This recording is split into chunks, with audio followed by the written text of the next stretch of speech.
Okay, the camera's on. You know, the hardest thing about making journals is it's no different than the written ones I'll do. There are days whenever it's the easiest thing in the world to write something down to, and I have one journal, and I know I've spoken about it before.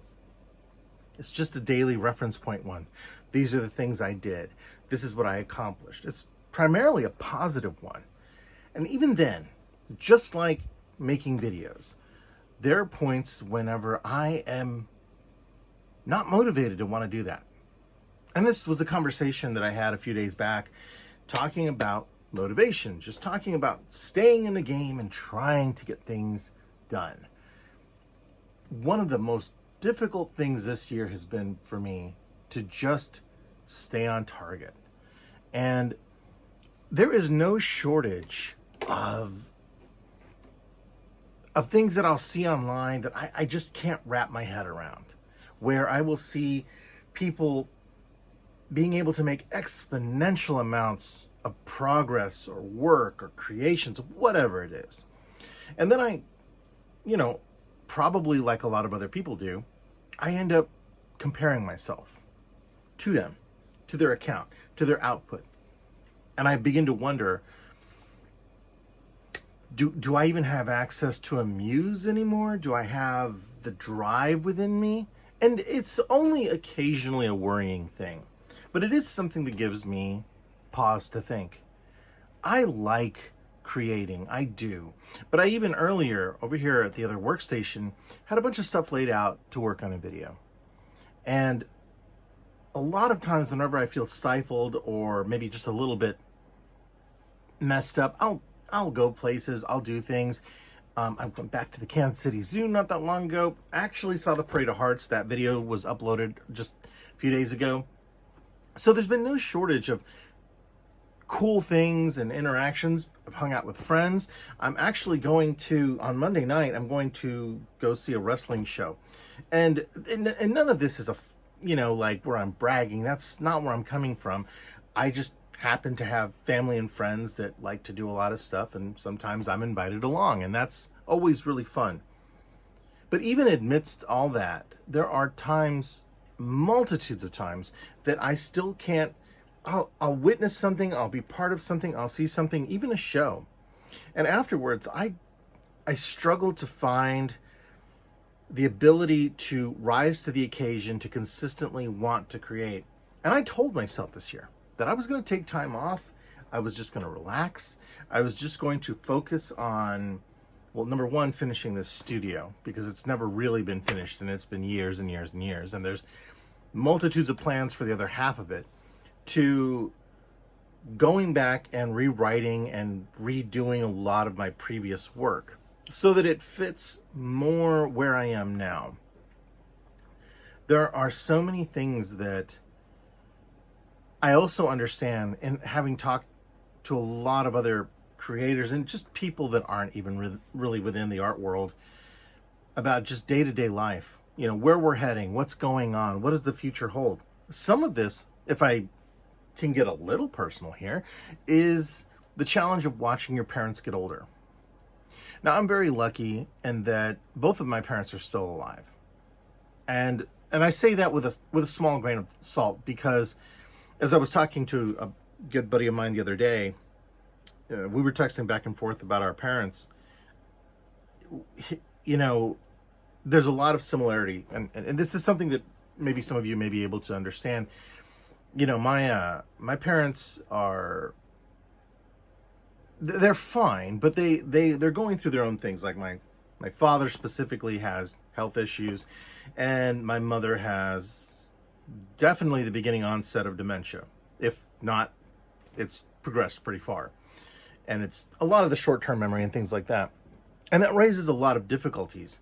It's almost impossible for me, because it's such a new thing that I'm still trying to deal with. And I say that, but it's been there for a while. I think I've been in denial about it for a while, like anything, right? Something ails you and you're like, I'm going to ignore that, things like that. Well, when it's happening to a loved one, a member of your family, a friend, whatever, it gets to you. And it's very hard, at least for me, to encompass how I feel and how to address it, how to be there, how to be part of it without encumbering, without making a mistake, without making a misstep, which is something I am very fearful of, if I'm being quite frank. And I don't think it comes necessarily from a point of insecurity in my own part. It comes from simply just not knowing what to do, how to help sometimes. And although I've had a therapist that has been helping me out with a lot of stuff and how to deal with those challenges, let's be frank, no matter who or what that loved one is in your life, that part of your family or that friend or whatever, it is never easy to see decline. It is never easy to see change. Never mind decline. Because in your mind, or at least in my mind, there's this point where you always see them at a certain age. At least I do. And I hadn't really realized this until somebody the other day was talking about how some parents, not all of them, will often look at their child, and that child could be 20, 40, 60 years old, and they see that individual in all the myriad stages that they ever went through. So I've come to understand that my parents, and this was something, good Lord, if I had known this 20 years ago, my relationship with them would have been a lot better. But where they see me at the age I am now and where I am and what I'm doing, but they also still see me as that awkward teenager that was in high school, as that very oddball kid that was in 5th grade, and the very surreal and odd, strange little fellow that I was in 1st grade, and everything in between. They've seen me go through things like, leaving home for the first time, getting my Eagle Scout, all sorts of things, winning my very first art award at a state fair. They've seen all of that, and ups and downs and everything in between. And I never really realized that until I started to look back at a lot of what I've been through in my life, and started realizing that, and I've seen this especially encompassed with friends that I've made within the last 10 years, where it seems that a lot of tumultuous things have happened in my life, change, and just whether it's, external paradigms and impulses that come into the, equation to switch up how we act and think and react to what's happening around us, or whatever, it's still something to see that change and to see that evolution. And it's ever more striking when you don't see somebody, because as we get older, at least I believe this is generally the case, either that or I'm just a shitty friend, when we don't see people that often, we're left with this strange paradigm where if you see somebody a lot, you're more negated to how much older they get, what they go through. You're there with them through a lot of that stuff. But then if you're suddenly absent from it, and you come back 5 years later, or 3 years later, or 10 years later, or whatever, that is phenomenally different. And it's because we all get older, because we all change, because things happen to us. And that was a very long-winded explanation to say that, bringing it back full circle, as I've been trying to learn to do more often, it has affected a lot of what I end up doing. I will find myself mired in a project, whether it's illustrations or the video work I was attempting to do, anything like that.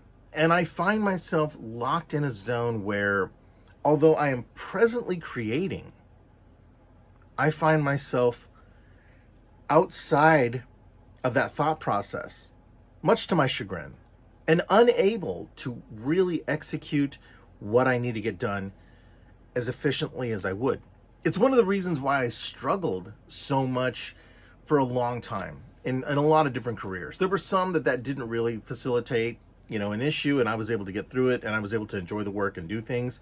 It usually was the things that I was more physically hands-on with, whether that was working on a cattle ranch or any number of things like that. To, when I worked physical labor work, that wasn't hard to do, because it's almost that thing, you're so busy doing something. It's like a fidget toy, right? You mess with it and you put it away, but your mind is excavating into something different at that point.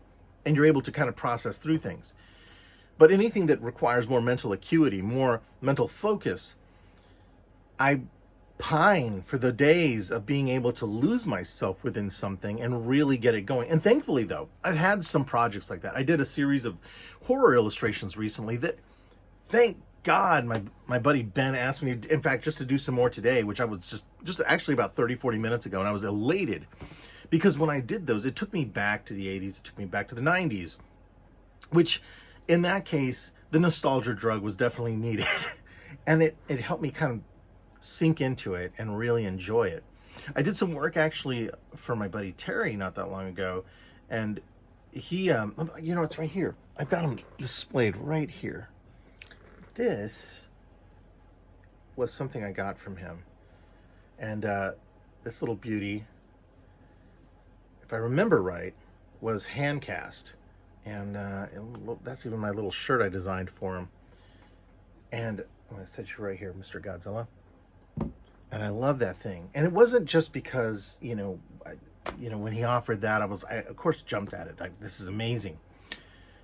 But for me, it was also being able to separate myself from a lot of the other issues and problems I have and really dive into something and create something for pride, for a friend, for the notion of just, this is something really cool that I enjoy.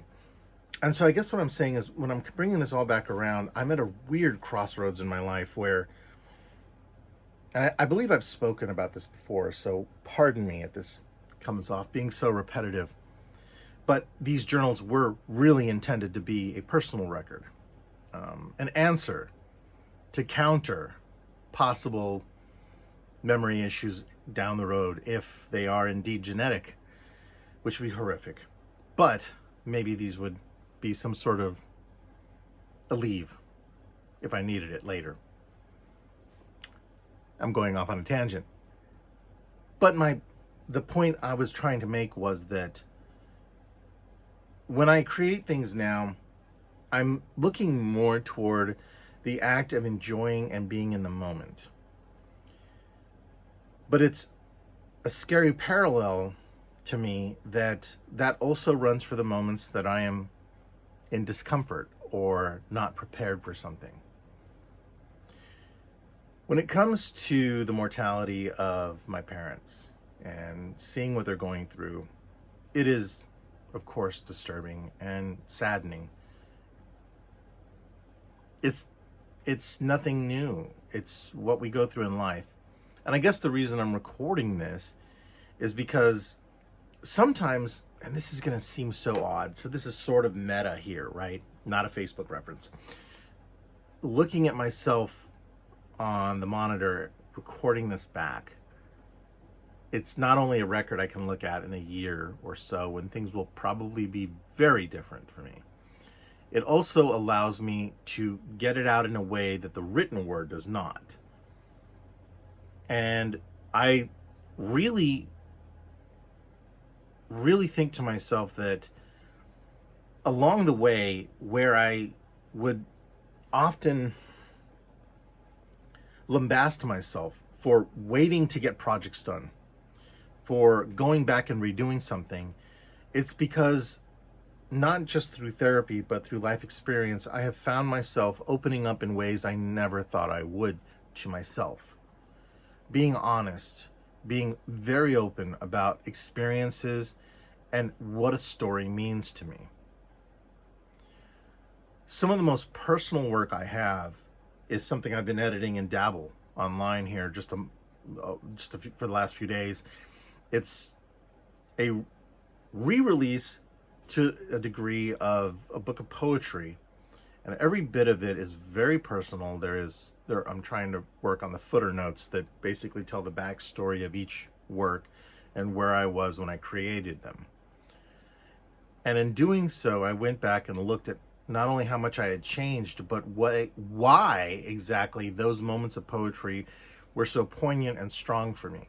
Now, they may not make a lick of sense to some people, and that's okay. I mean, like any piece of artwork, it's all in the eye of the beholder. But for me, it was something where I had a timeline that the majority of them were written when I was still at Hallmark. And there is a very, very chaotic amount of anger and disappointment and elation that ride throughout a good majority of them. They aren't necessarily all talking about corporate dysfunction. A few are. But the vast majority of them were what I was in that time. And I try and use that as the fuel to allow myself to do videos and other things like that now. But I can't help but wonder if I'm not doing something wrong. And I guess what I mean by that, and I don't know if any of you think this way or feel this way, you ever love something so much that you do that after a while you wonder, am I doing it because I thoroughly still enjoy it or because it's a comfortable thing to do? And that maybe I'm selling myself short in the process. I don't know if I have an answer for that yet. But my God, will the journey of finding out be interesting, right? It may even be disappointing. But even if it is, that's okay. That's even like the TikTok ban that's happening, right? Or whatever they want to call it. I actually have no idea. I haven't been active on TikTok in a while. I still look on there and things, but I will say that, it would be disappointing if that as a platform went away. I very much am a proponent for free speech and for opinions, not just ones that I agree with. In fact, I've learned some incredible things from people that I have profoundly disagreed with. And I don't mean that in a hateful way. I just didn't agree with their point, whether it was religious, political, didn't matter. I still learned something, for better or for worse. And in some cases, actually favorably and thankfully, it's been for the better in most scenarios. But I often think to myself, like, with the demise of that, and eventually, right? More than likely, Facebook will end up buying it and fucking that up too. But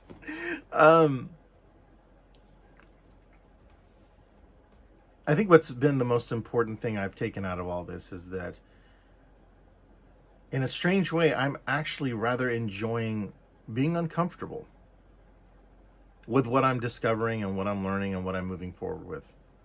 It's a rarity. It is something I did not anticipate. It's something I'm not totally sure I'm prepared for. So, man, this seems like such a weird way to end the video because I really had some definitive thoughts on how this was going to end, as far as like, I've got this copious amount of things to say, yet no real one-liner to leave you all with. Nothing profound, except to say that I do still believe that, notice how I'm hesitating?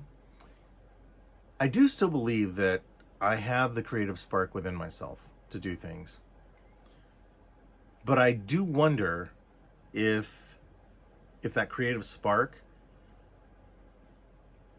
isn't illuminating something else that's goading me to go in a different direction.